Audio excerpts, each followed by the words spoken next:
In tears, she signed the divorce papers at her birthday party. Her husband's family laughed unaware. This is what happens when a married man cannot say no to his mother. This is what a 40-year-old woman endured, and I need you to listen carefully to help answer if she's wrong to have gone all in, the way she did for this man. Don't forget to subscribe and turn on notifications. The birthday cake sits untouched on the linen tablecloth. 40 candles unlit. The restaurant is one of those places where silence costs extra, where conversations disappear into vaulted ceilings and servers move like shadows between tables set too far apart for accidental eavesdropping. Maribel's hands rest in her lap, perfectly still. She learned years ago how to hold her body when everything inside is breaking. The skill served her through 3 rounds of IVF. Through her mother-in-law's comments about natural conception. Through the subtle repositioning at family photos where she's always slightly outside the frame. Tonight it serves her through this. The papers are blue-backed legal documents. Divorce petition. The words swim slightly under the chandelier light, but the meaning stays sharp. Arden stands beside the table, not sitting, standing, like he's presenting a business proposal. His family occupies the other chairs. His mother, Beatrix, sits where Maribel's best friend was supposed to be. That seat was changed this morning. Maribel remembers the text. Small adjustment to the seating chart, darling. She understands now. The guests, Arden's colleagues, Beatrix's book club, people Maribel has cooked for and thanked and smiled at for 6 years, sit at surrounding tables. Close enough to see. Far enough to pretend they're not watching. Arden is talking. Something about growing apart. Something about different life paths. His voice has that practiced corporate smoothness, the tone he uses when delivering quarterly reports. Maribel stops listening to the words and focuses on his tie. Navy silk with a subtle pattern. She bought it for him. He's wearing it tonight. That detail breaks something small inside her chest. Beatrix laughs. Not cruelly, at least not in a way that would sound cruel if you recorded it. Just a light, musical sound that somehow makes Maribel feel like she's the one being unreasonable. Oh, Maribel, you had to know this was coming. You're a smart woman. The phrase smart woman lands like a pat on the head. Before we dive deeper, are you watching from New York, London, or Britain? Let us know in the comment, and if you are new here, hit that subscribe button. Someone's phone camera flashes. Maribel's eyes move toward the light, then away. She won't remember who took the photo. Later, she'll see it online, her face caught in that terrible moment between comprehension and reaction, when the body knows before the mind accepts. The pen appears in front of her. Black and silver. Hotel pen. Not even something personal. Arden's younger brother, Marcus, leans back in his chair with wine in hand. Come on, Mari. Don't make this harder than it needs to be. His voice carries the casual dismissiveness of someone who's never had anything taken from him that he didn't want to give. The lawyer, a man Maribel has never met before tonight, slides the papers closer. Just initial here, and sign at the bottom. We've simplified everything for you. Simplified. Maribel's thumb runs along the edge of the document. The paper is expensive. Heavy stock. The kind that doesn't tear easily. She thinks absurdly about the printer this came from. About someone's assistant formatting these pages. About how many steps removed Arden was from actually having to ask for this divorce himself. Maribel. Beatrix's voice sharpens. People are waiting. And they are. The whole restaurant has gone quiet in that particular way that means everyone is listening while pretending not to. Servers have stopped approaching. The sommelier stands frozen by the bar. Maribel picks up the pen. She doesn't cry. Not yet. Crying would give them something, would confirm that she's the emotional one, the one who couldn't handle the reality of their situation. Instead, she reads each line she's supposed to initial. The words blur together. Irreconcilable differences. Division of assets. Waiver of spousal support. That last one makes her pause. She has no money of her own. She left her job when they started IVF because Beatrix said it would be less stressful to focus on becoming a mother. The checking account in her name has $843 in it. Arden's signature is required for anything larger. It's standard language, the lawyer says, anticipating her hesitation. Just procedure. Maribel initials. She signs. Beatrix starts clapping. Slow, deliberate applause that somehow sounds like dismissal and victory at once. A few others join in, uncertain, scattered claps that die quickly in the heavy air. Someone says, "Well, that's that." Arden reaches for the papers immediately, checking her signature like he's verifying a contract. He nods to the lawyer. "Thank you, Maribel, for being reasonable about this. Reasonable. She stands. The chair scrapes against marble flooring, too loud in the silence. No one stops her. No one follows her. She walks past tables of strangers whose faces turn away as she approaches, past the host who suddenly becomes very interested in his reservation book, past the valet who has to be told twice that she doesn't have a car here. Outside, the November air bites through her dress. She wore green tonight. Arden's favorite color. The fabric is too thin for this weather, but she didn't think she'd be standing alone on a sidewalk at her own birthday party. Her phone vibrates in her clutch. Text loading. One from her college roommate. Wait, what? I'm seeing photos. Call me. 3 from numbers she doesn't recognize. Friend requests on social media already spiking. 1 from Arden's assistant. Please return the house keys to the doorman by Friday. Mr. Whitmore has changed the security codes. The house keys. Maribel looks down at her hand. The pen is still there, gripped so tightly her knuckles have gone white. She doesn't remember taking it with her. Behind her, through the restaurant windows, she can see them. Beatrix holding court at the table, gesturing with her wine glass. Arden sitting now relaxed, his jacket off. Marcus laughing at something. The lawyer packing papers into a leather briefcase. The birthday cake is being served. Someone is blowing out her candles. If you're still watching, comment how you feel about this. And drop, "I'm still here," in the comments so we will know who is writing this out with us. Maribel doesn't know how long she stands there. Long enough that the valet stops glancing at her sympathetically and starts looking concerned. Long enough that the temperature drops and her hands begin to shake. From cold or shock, she can't tell. Her phone keeps vibrating. The messages multiply, fragmenting into different kinds of cruelty. Her sister, "Mom's asking if it's true. Please call." Unknown number, "Saw the pics. You okay?" Another unknown, "Almeo, did you really not see this coming?" The group chat with Arden's cousins, the one she was added to 3 Christmases ago and never removed from, is exploding with messages. She opens it before she can stop herself. Well, that was awkward. Beatrix said she tried to warn her. I mean, we all knew Arden was done. Feel bad for her, but also like, read the room? 3 dots appear, then disappear. Someone typing, then thinking better of it, then typing again. Does anyone have her new address? Should probably send the gift back. Hello. Maribel closes the app. She tries to think practically. Where does she go now? The apartment they shared, she still thinks of it as theirs, even though the text said otherwise, is no longer accessible. Her parents live 4 states away. Her college roommate has a studio that barely fits 1 person. The friends she made through Arden's social circle are inside that restaurant right now, eating her birthday cake. She scrolls through her contacts. The list feels shorter than it should be.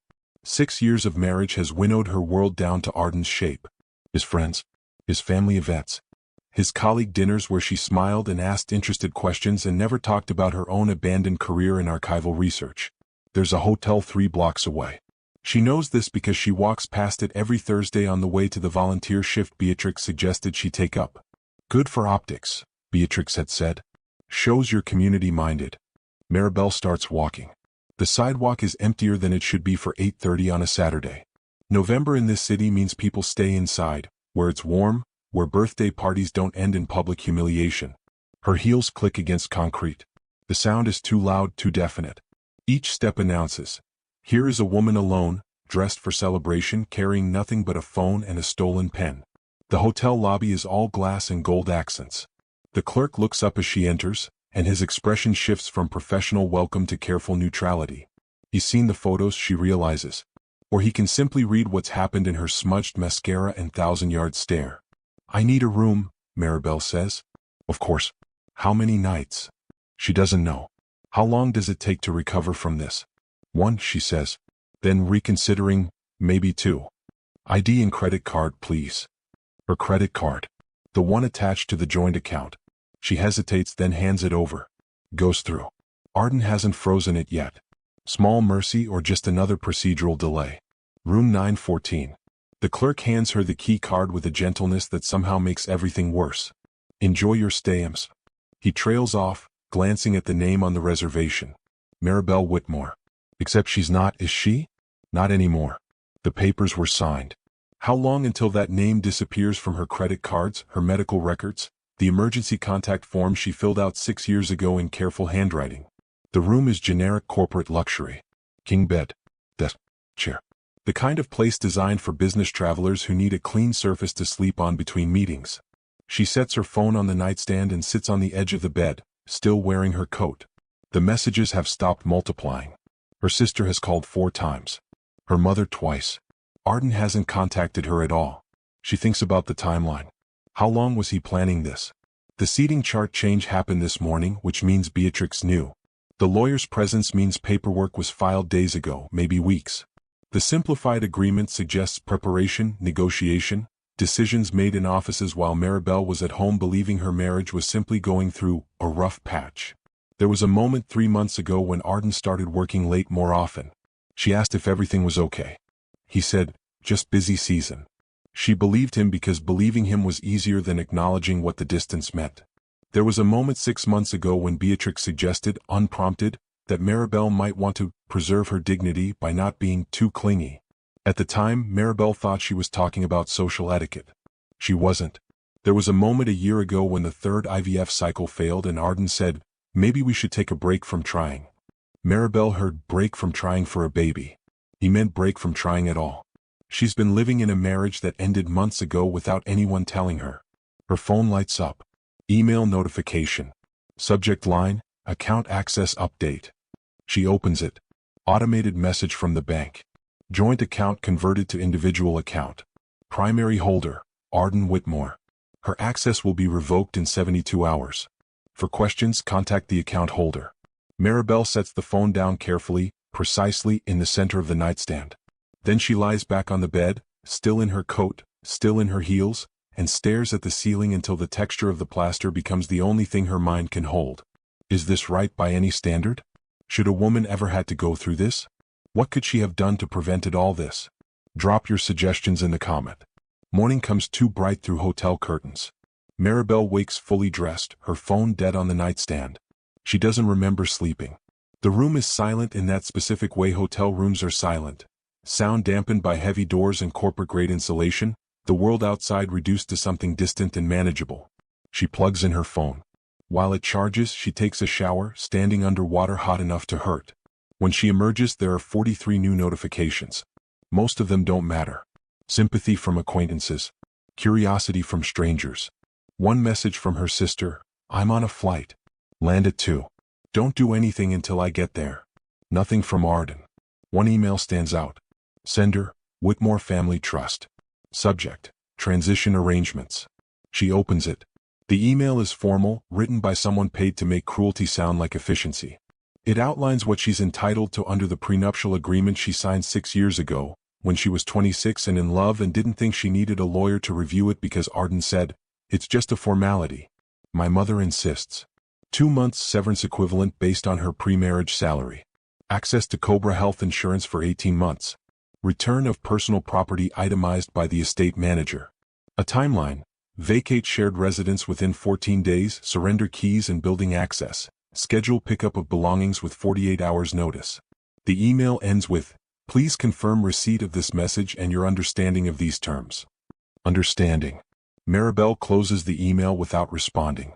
She dresses in yesterday's clothes because they're all she has. In the mirror, she looks exactly like what she is. A woman who slept in her makeup and hasn't eaten in 16 hours. Her hair is still partially styled from last night's careful preparation. She remembers the time she spent curling it, checking her reflection, wanting to look beautiful for a birthday celebration she didn't know was an execution. She leaves the hotel without checking out.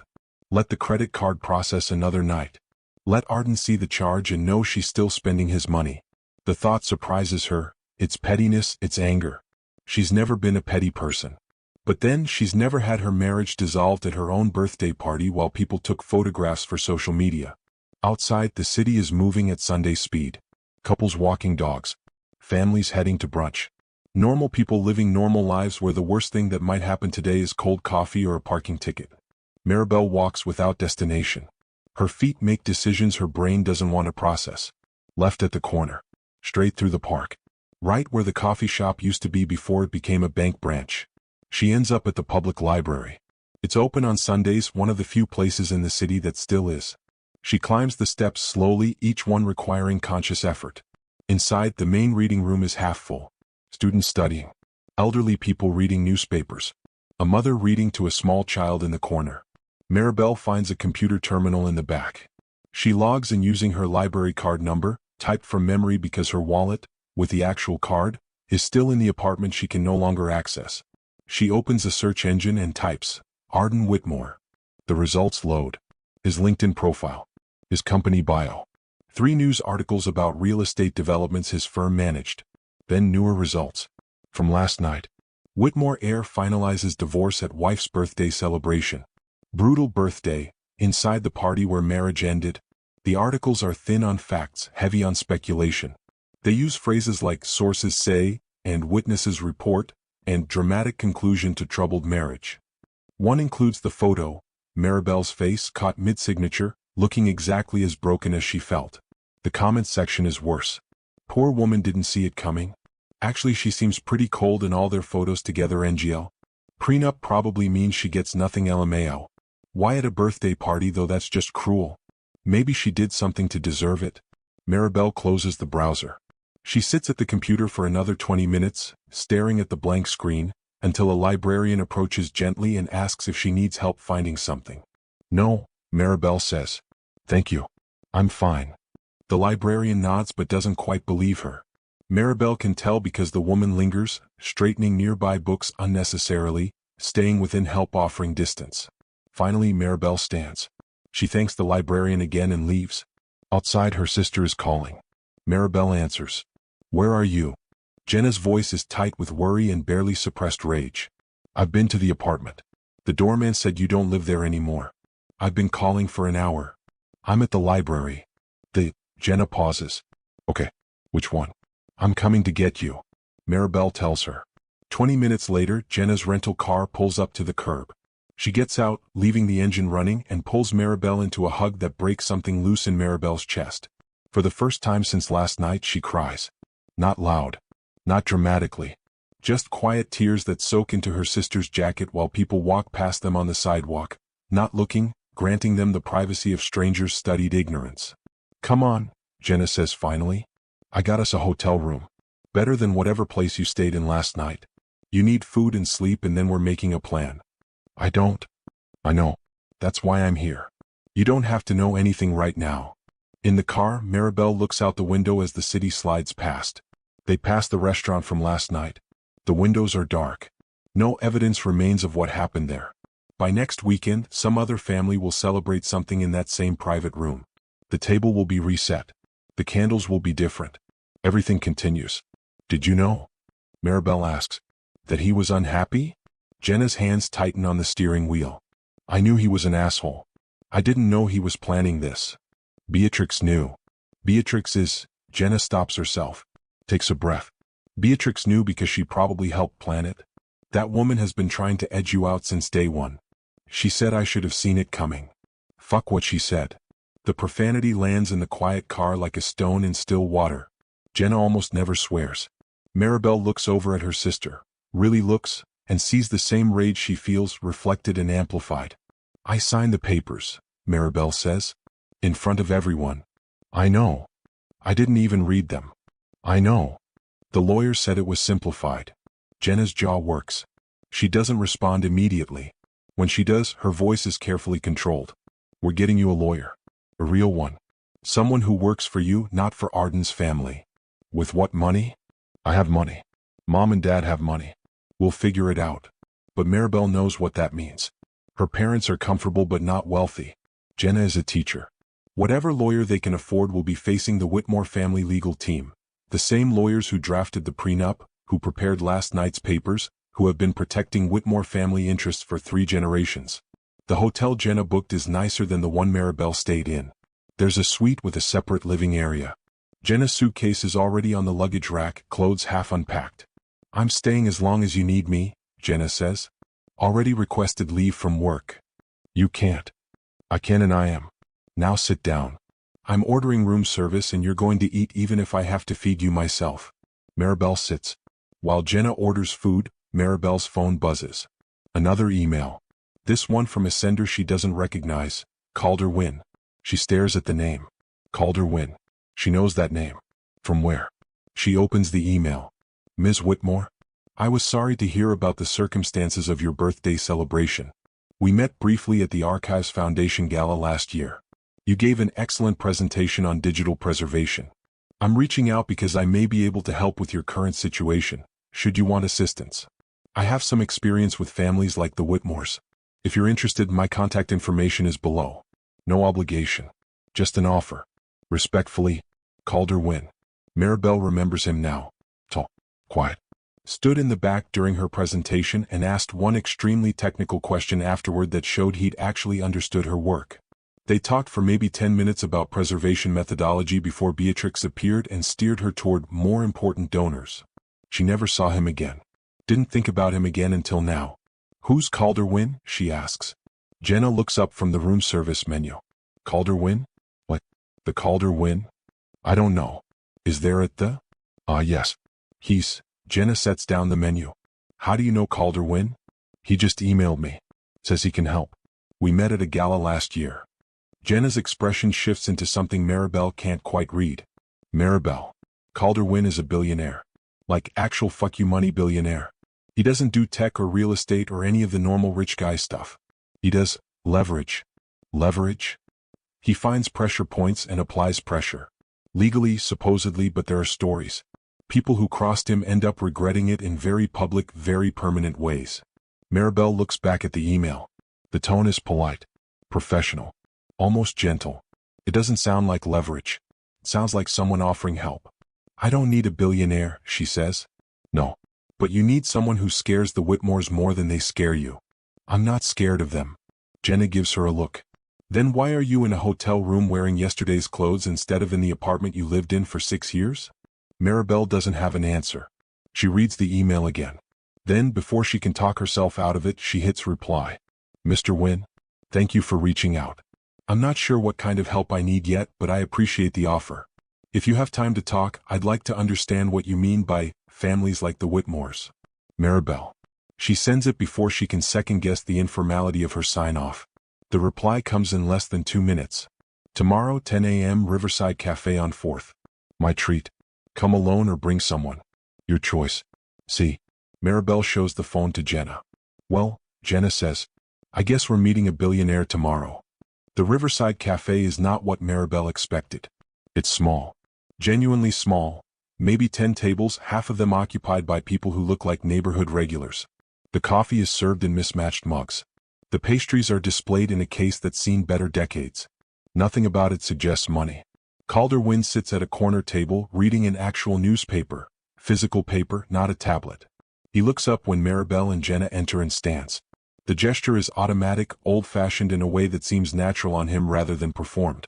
Ms. Whitmore, thank you for coming. He extends his hand. His grip is firm but brief. He nods to Jenna. Your sister? Jenna. Calder. Please sit. Can I get you anything? The scones here are exceptional. They order coffee.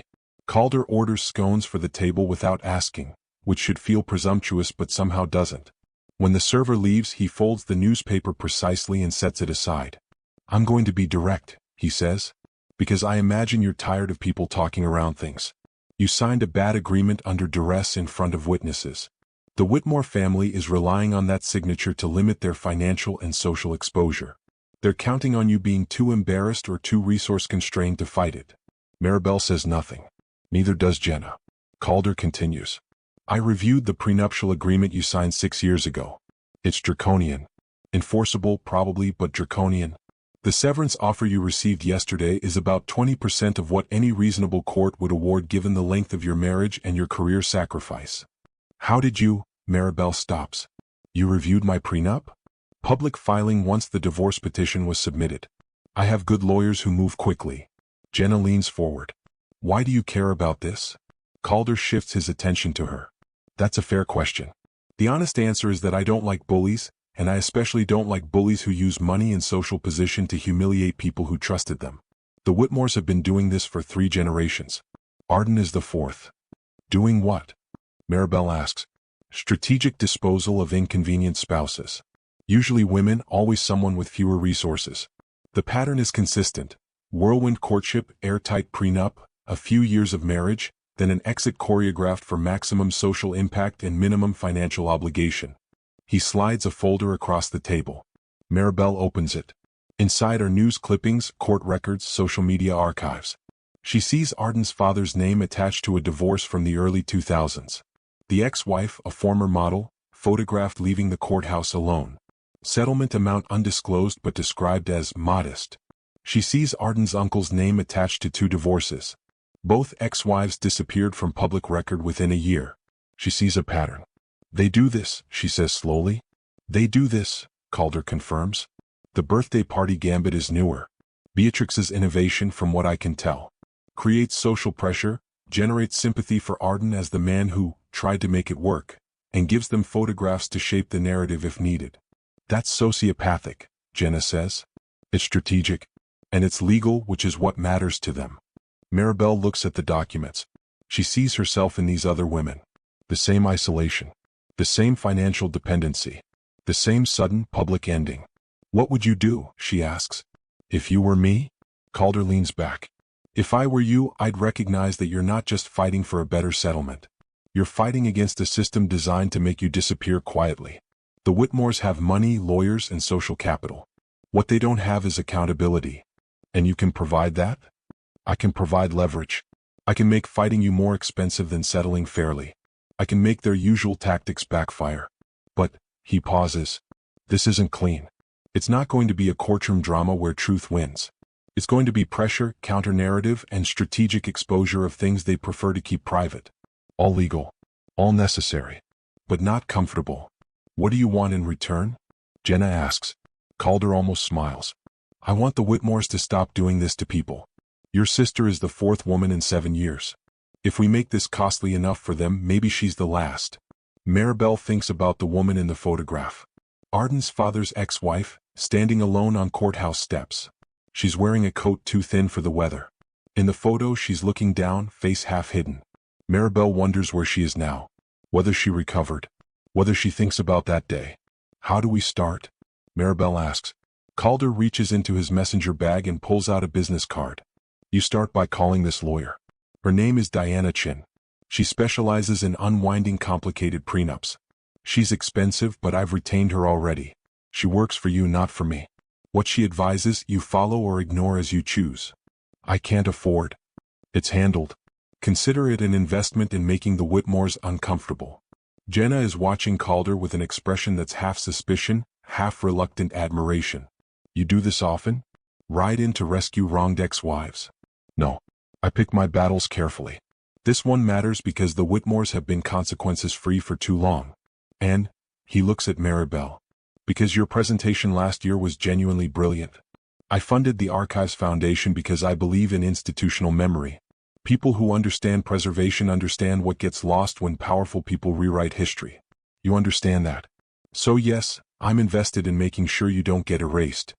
The scones arrive. They eat in silence for a moment.